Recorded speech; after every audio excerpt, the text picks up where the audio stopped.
ଆଜି ଦେଶ ଓ ରାଜ୍ୟରେ ଜାରି ହୋଇଛି ସୁନା ଓ ରୂପାର ନୂଆ ଦର। ପ୍ରତିଦିନ ସୁନା ଓ ରୂପାର ନୂଆ ଦର ନିର୍ଦ୍ଧାରଣ କରାଯାଇଥାଏ। ଆପଣମାନେ ଯଦି ସୁନା ଓ ରୂପା କିଣିବାକୁ ଚାହୁଁଛନ୍ତି ତେବେ ଭିଡ଼ିଓଟି ଆପଣଙ୍କ ପାଇଁ ବହୁତ ଗୁରୁତ୍ୱପୂର୍ଣ୍ଣ ଅଟେ। ଏହି ଭିଡ଼ିଓଟି ଦେଖିବା ଦ୍ୱାରା ଆପଣ ଆଜିର ସୁନା ଓ ରୂପାର ସଠିକ୍ ମୂଲ୍ୟ ଜାଣିବା ସହିତ ଗତକାଲିଠାରୁ ଏହା କେତେ ପରିବର୍ତ୍ତନ ହୋଇଛି ତାହା ଜାଣିପାରିବେ। ତେଣୁ ଭିଡ଼ିଓଟିକୁ ଶେଷ ପର୍ଯ୍ୟନ୍ତ ଯେମିତି ହେଲେ ବି ଦେଖନ୍ତୁ। ଆଜି ଭାରତୀୟ ବଜାରରେ 24 କ୍ୟାରେଟ୍ ସୁନା ଦର 10 ଗ୍ରାମ ପିଛା 1,750,000 ଟଙ୍କା ରହିଛି। ସେହିପରି 22 କ୍ୟାରେଟ୍ ସୁନା ଦର 10 ଗ୍ରାମ ପିଛା 92,350 ଟଙ୍କା ରହିଛି।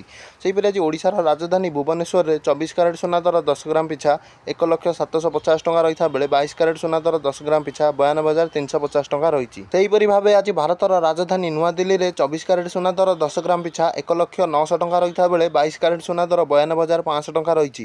ସେହିପରି ଭାବେ ଆଜି ମୁମ୍ବାଇରେ 24 କ୍ୟାରେଟ୍ ସୁନାର ମୂଲ୍ୟ 10 ଗ୍ରାମ ପିଛା 1,750,000 ଟଙ୍କା ରହିଥିବା ବେଳେ 22 କ୍ୟାରେଟ୍ ସୁନା ଦର 92,350 ଟଙ୍କା ରହିଛି। ସେହିପରି ଭାବେ ଆଜି ଚେନ୍ନାଇରେ 10 ଗ୍ରାମ ସୁନା ଦର 24 କ୍ୟାରେଟ୍ର 1,750,000 ଟଙ୍କା ରହିଥିବା ବେଳେ 22 କ୍ୟାରେଟ୍ ସୁନା ଦର 10 ଗ୍ରାମ ପିଛା 92,350 ଟଙ୍କା ରହିଛି। ସେହିପରି ଭାବେ ଆଜି କୋଲକାତାରେ 24 କ୍ୟାରେଟ୍ ସୁନା ଦର 10 ଗ୍ରାମ ପିଛା 1,750,000 ଟଙ୍କା ରହିଛି ଏବଂ 22 କ୍ୟାରେଟ୍ ସୁନା ଦର 10 ଗ୍ରାମ ପିଛା 92,350 ଟଙ୍କା ରହିଛି ଏବଂ ରୂପା କିଲୋ ପିଛା 1,20,000 ଟଙ୍କା ହୋଇଛି। ଏହା ଥିଲା ଆଜିର ସୁନା ଓ ରୂପାର ସଠିକ୍ ମୂଲ୍ୟ।